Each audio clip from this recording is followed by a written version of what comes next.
Our British Grand Prix F1 driver ratings.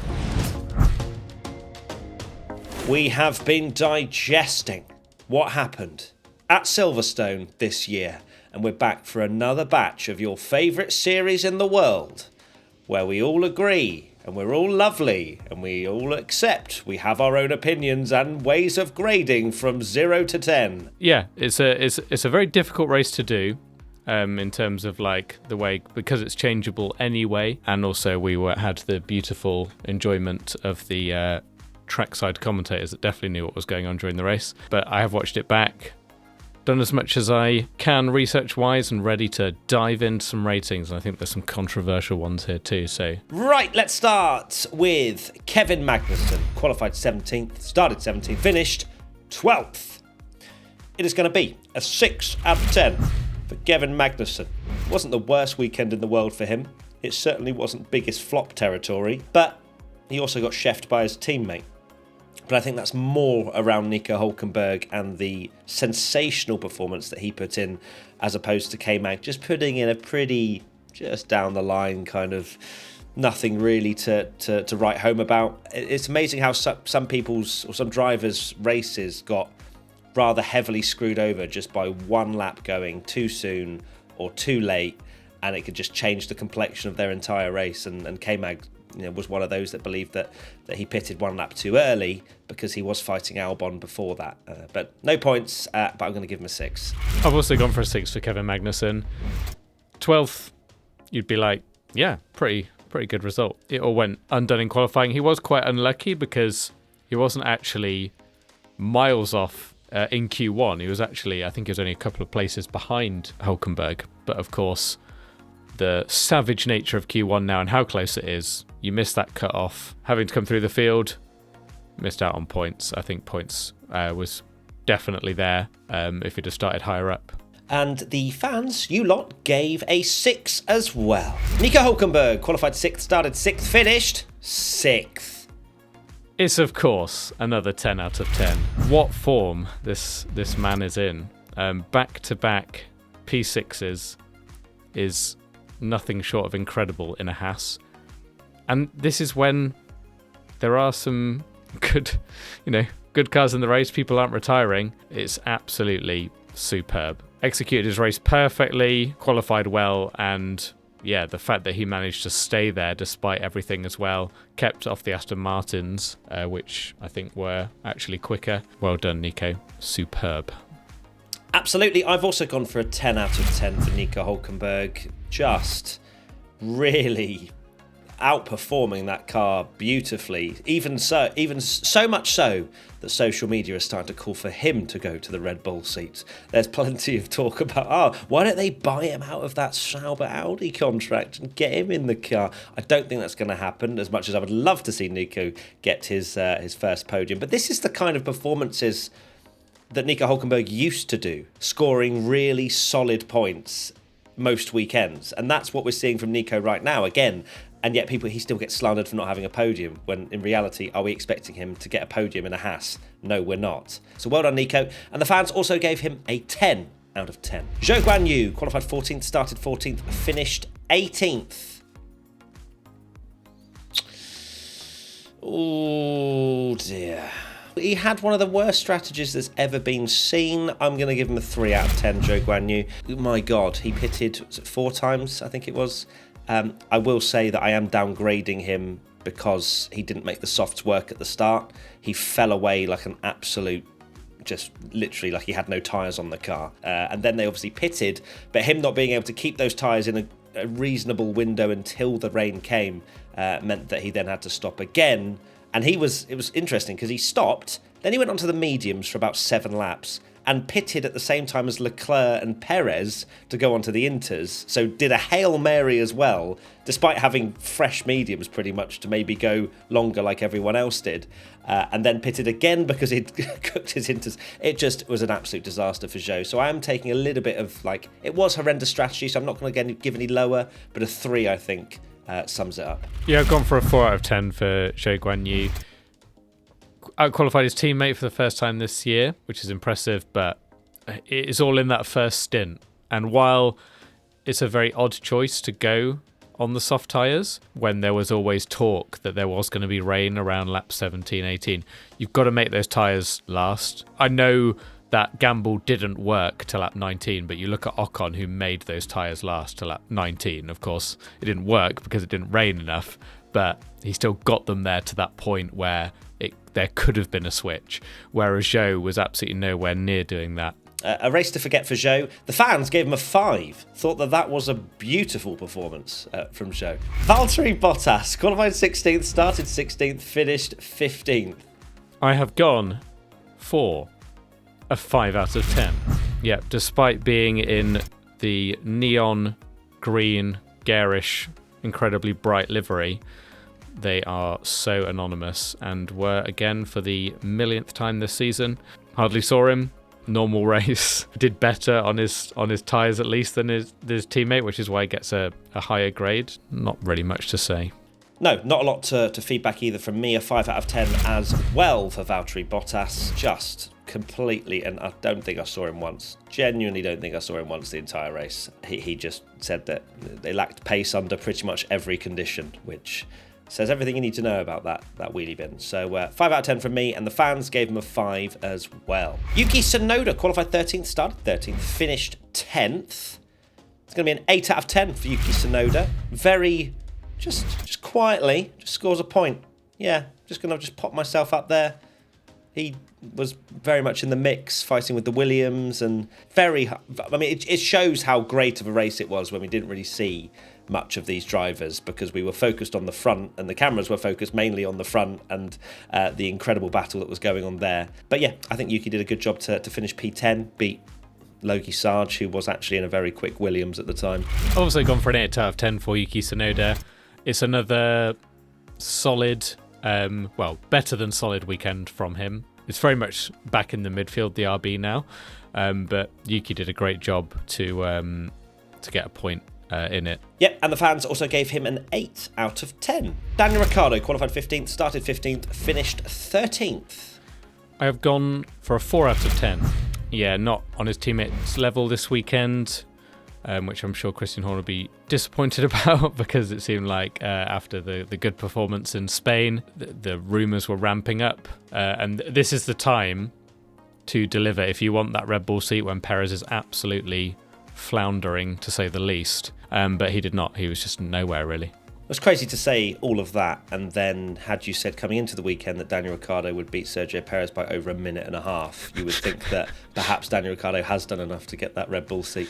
I've gone for a 5 out of 10 for Daniel. I don't think it's I can't slander him too much, just not a great race from Danny Rick. He had a very similar strategy to Tsunoda, in fact, pitted one lap earlier on both of his pit stops. But yeah, I think he said himself he just didn't really have the pace. And the fans gave him a 5 as well. Logan Sargeant, qualified 12th, started 12th, finished 11th.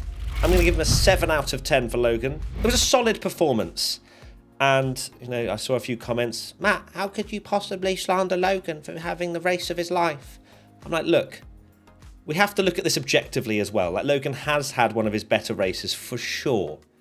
But Alex Albon was involved in a lap 1 incident where he got some damage and still beat him by over 20 seconds and scored points. So we have to look at the bigger picture here. That being said, it was a very difficult race. The conditions were tricky, and Logan kept it on the track and almost scored a point.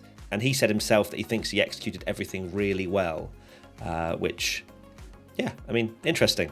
Because Albon still beat him quite a lot, so I wonder where the time was lost, but still a 7. Yeah, I've gone for a 7 out of 10 for Logan Sargeant as well.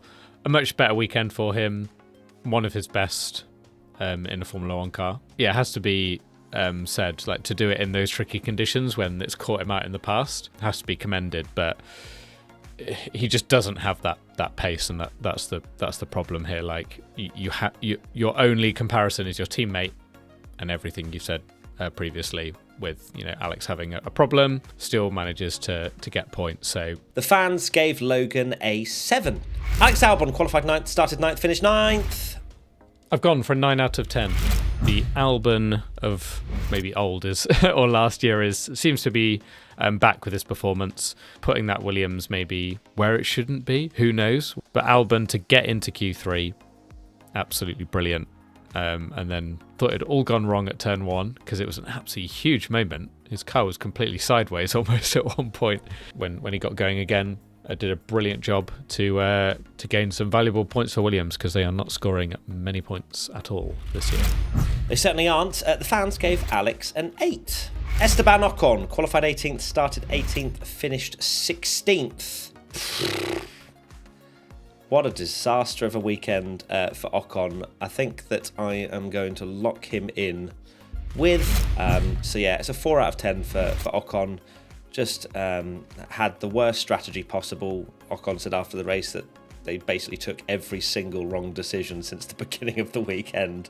He couldn't really do much, so yeah, 4 out of 10. Yeah, I've also gone for a 4. He's a very difficult driver to rate, because I think it is just the car being horrendous. They were nowhere, and we couldn't even compare to his teammate, because his teammate might as well have not even bothered turning up, it has to be said.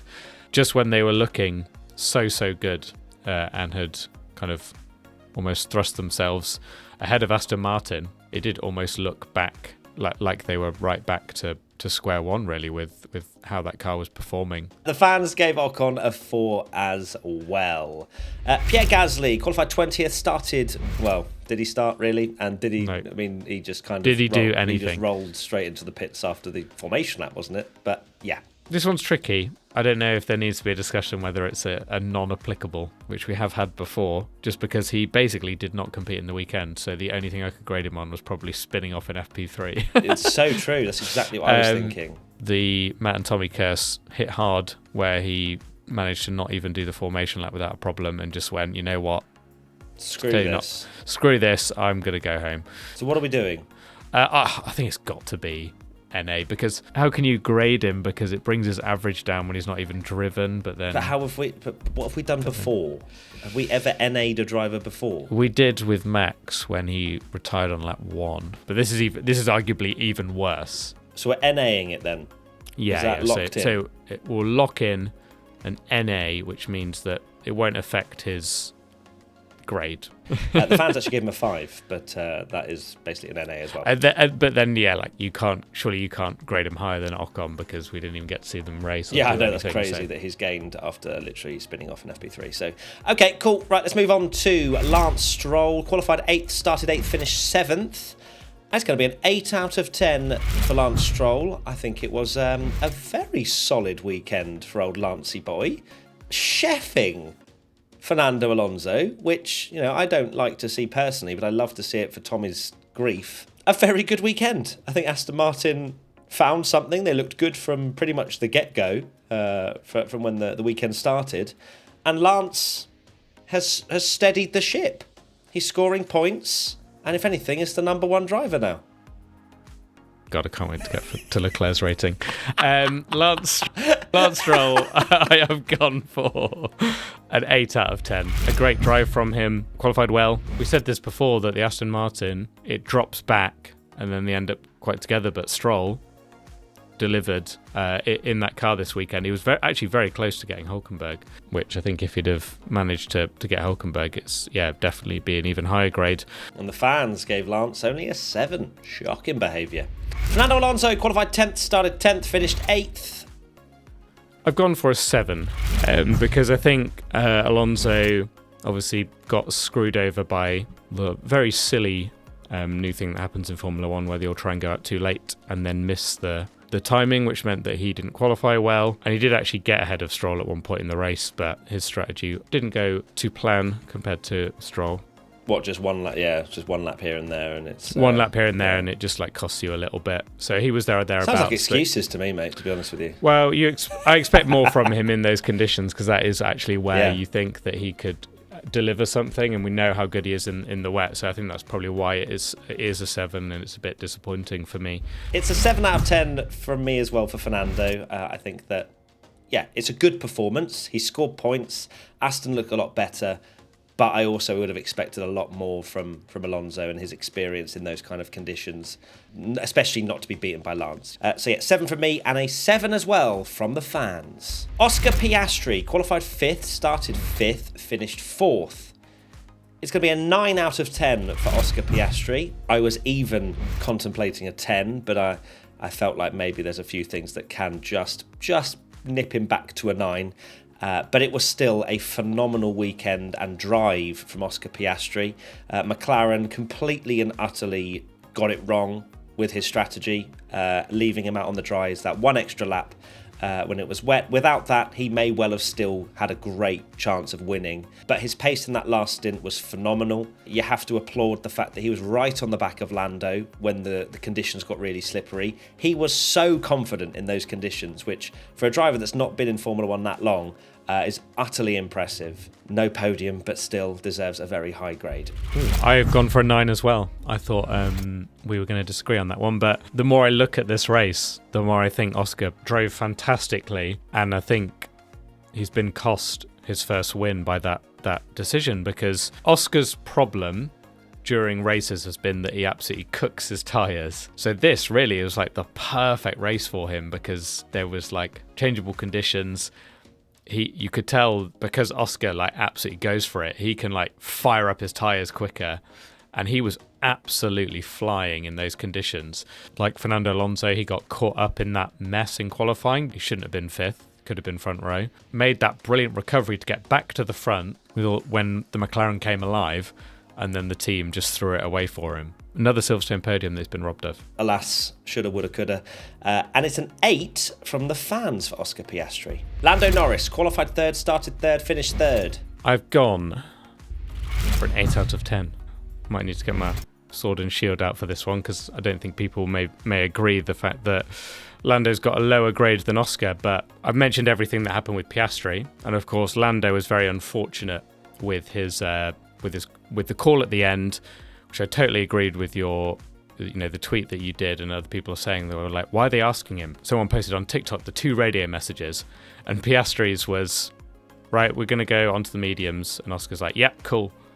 And then I think the problem was the way they worded it to Lando. They said Hamilton or Verstappen, and as a racing driver you go, Hamilton's leading, of course I'm going to pick Hamilton, whereas it maybe wasn't really thinking the soft versus the medium. Well, you could tell it was indecisive, because he said Hamilton and he went, or whatever. Like, he literally, he wasn't like a full, I want the softs. That weren't even new. They weren't even new softs. No, they weren't even new softs. There's more that I'd blame Lando as a driver, even though he was very unlucky for the team as well, that there were more mistakes from a driver point of view. He had that second run in qualifying, which he didn't make the most of, should have been pole.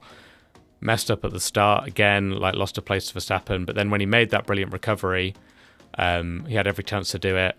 Do have to put a little bit of blame on him as well for overshooting the box, because you never know if he'd have just had a normal pit stop, cost him a couple of seconds, stays out of Hamilton, maybe it would have been hard to pass. While he was very unlucky with his strategy, there was more to blame, in my opinion, on the driver's side than at Piastri, for example. I've also gone for an 8 out of 10. Wow. I agree. I agree with everything that you said. I thought we were going to have I had 8, because I think that Piastri drove a better race than Norris in a lot of ways, because Piastri was completely screwed, and then you look at how far he finished behind.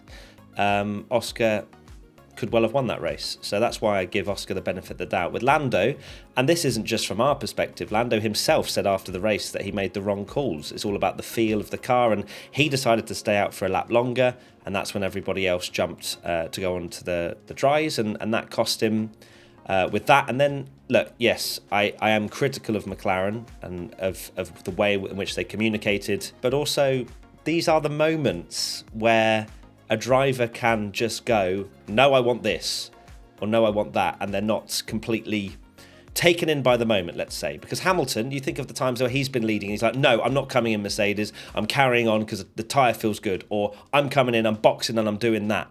I think that it's just a small, tiny thing, but this is what can change a race, and this is what changed a race. Don't get me wrong, it was still a great race from Lando, and he drove brilliantly to get to the front when that McLaren came alive. But there's just a few things that let him down, and sadly that cost him the victory. And the fans apparently agree, or some of them do, because they also gave an 8 out of 10. Carlos Sainz, qualified 7th, started 7th, finished 5th.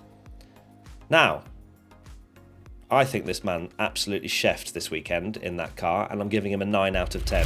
I think Carlos drove brilliantly in that Ferrari that was very clearly not that good. He was right on the back of Verstappen in those really difficult conditions. And I have analysed this, right? And I'm going to get into Leclerc's grade in a little bit, and it's going to hurt me greatly when I talk about it. But Carlos just went forward when the conditions got bad, and Leclerc went backwards. That Ferrari is by no means as quick as and it hurts me to say this, it is the fourth fastest car. It is not as quick as the cars ahead, but Carlos was driving really well.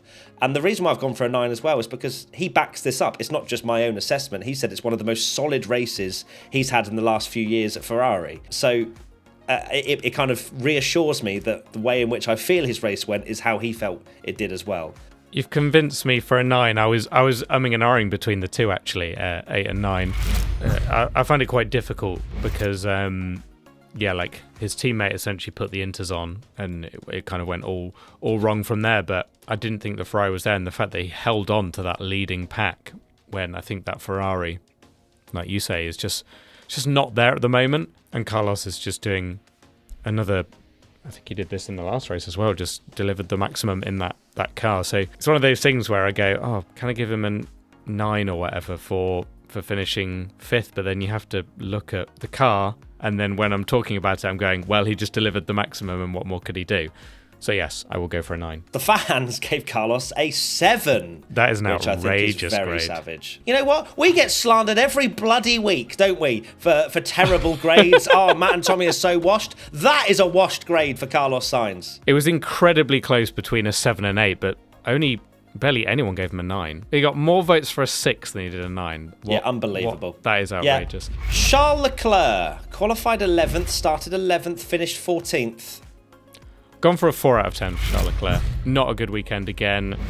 I love to race you and stuff, but I did feel very sorry for him in the it was the press pen afterwards, and he was just kind of like, what is going on? Like, he looked absolutely dejected. Ferrari were, in my opinion, easily the second quickest car at the start of the year in that first race. And Red Bull have got back into that pack, and everyone's catching up.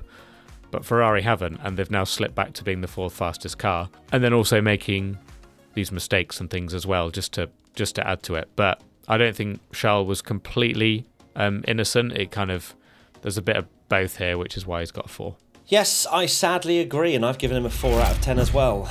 It was a really tough weekend. Qualifying, of course, didn't make it through to Q3. Starting 11th is going to be a difficult thing in itself. Then took a while to obviously get through the pack. Eventually got through on Stroll.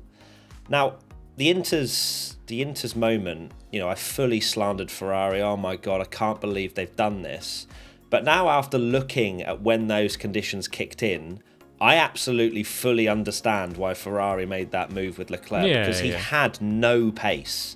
Like, he was maybe 6 seconds behind Sainz. You blinked and he was 14. Like, you watch it back and you hadn't made that call. You'd be going, oh, come on, Ferrari. Like, the two Mercs had gone off at the first turn. Like, because the two Mercs, didn't they? They kind of like straight line that first turn. And I remember thinking, it's easy to go in the stands and go, shouldn't they be putting on Inters? So it's hard to be like too critical when it doesn't work. Yeah, because I'm looking at it right now. Lap 20, which is when it all starts to kick off. Lando just takes the lead away from Lewis. And Charles is 14 seconds behind Sainz now and has a train of Hulkenberg, Stroll, Alonso, Tsunoda, Albon and almost Sargeant behind him. He'd just lost all pace. So I completely get the call to make a difference, because clearly, from Charles' perspective, it was too wet or the conditions weren't right. I do note that they said that Ferrari were in two completely different specs of car or whatever. Not specs, but and like setups. Yeah, you do wonder like if Charles had gone all in on maybe dry setup. But you can't judge it from, I'm going to give him an extra point because he was... No, it has to be a 4, sadly. And the fans gave him a 5. George Russell qualified first, started first, did not finish. 8 out of 10. It looked like it was going to be a Mercedes 1-2 if it stayed dry. Just going to be Russell wins ahead of Hamilton. A boring race, it looked like it was actually going to be, because George had some great pace at the start, and then as soon as it got slippery, Hamilton just came alive, and he was all over the back of him. Russell fell back, but it was interesting because then at another stage, Hamilton looked like he was then dreadful, and Russell was all over the back of him. George still had a great a great weekend up until the DNF. He was still in the mix, qualified on pole, and then just sad that obviously he had that water pressure problem, which meant he had to retire from lap 34. Where he would have finished, who knows? But he would have been in with a shout of a podium, so that's why I've given him an 8. I've gone for a 9 out of 10 for Russell. I think he was very unfortunate. Yes, he wasn't as good as Hamilton when the rain came down, but of course he lost so much time. Well, I say so much time. He lost time through the double stack, which lost him a few places, and then he had the water leak. So he didn't do too much wrong, and I think if his car, if it'd been dry or he didn't have the car failure, he'd have been on the podium. Okay, the fans gave George an 8. Lewis Hamilton qualified second, started second, finished first.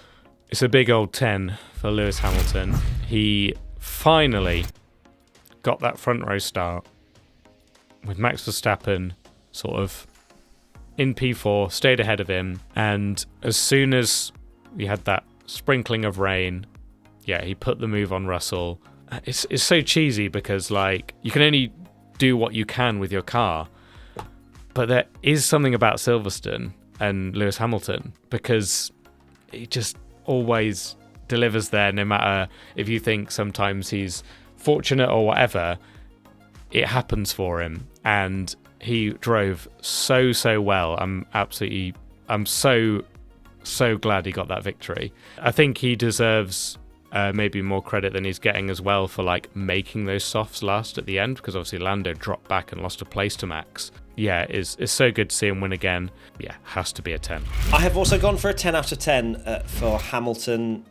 A brilliant drive. Very much you just felt as soon as he was on the front row of the grid, he had a fantastic chance of winning. He showed his experience in all of those changeable conditions. He made the right calls in terms of when to pit.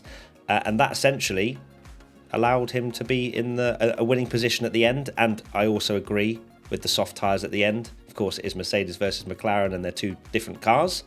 But I think Hamilton kept his head, whereas perhaps Lando, seeing coming out the pits behind Hamilton, decided to maybe push to try and regain the lead of the race and essentially then just cooked his tyres. It has to be a 10. And the fans gave him a 10 as well. Sergio Perez qualified 19th, started from the pit lane and finished 17th. It's going to be a 1 out of 10 for Sergio Perez from me. The 1 is because he was slightly shafted by pit lane and being a bit of just a test for Max in terms of what tyre to go on. But the reason why it is a 1 and no higher is because he literally made that happen for himself by binning it in qualifying, not even on a hot lap. He was on a cool down lap before then going for another push lap in qualifying and then binning and beaching into the gravel. It's sadly inexcusable from Perez. So the rest, he's on the back foot. He couldn't really do anything. But I mean, look, Max again was 1 second off winning and Perez was 2 laps down. It has to be a 1, sadly.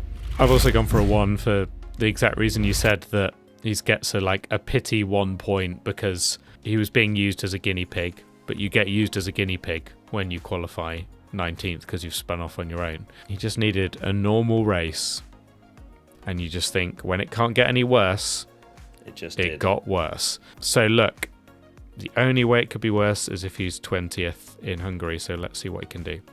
The fans gave Perez a 0. Max Verstappen qualified 4th, started 4th, finished 2nd. I've gone... Don't you dare. For a 9. Yeah, I was about to tell you to rip that blooming cape off your door if that was 2 figures. It's close. It's for me, it's a 9.5.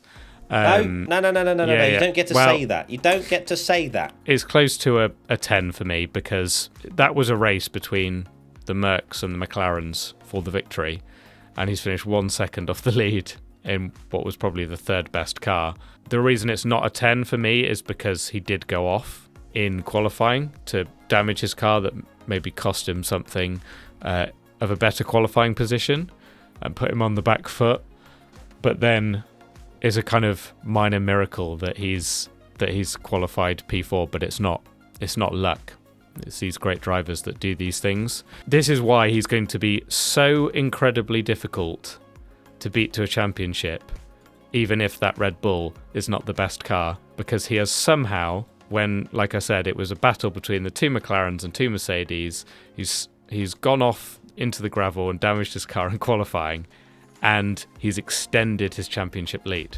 I've gone for a 9 as well for Max. It is, I think, now you've said all of that, it is close to a 10 as well for him. But yeah, obviously made that mistake in qualifying, which put him on the back foot slightly.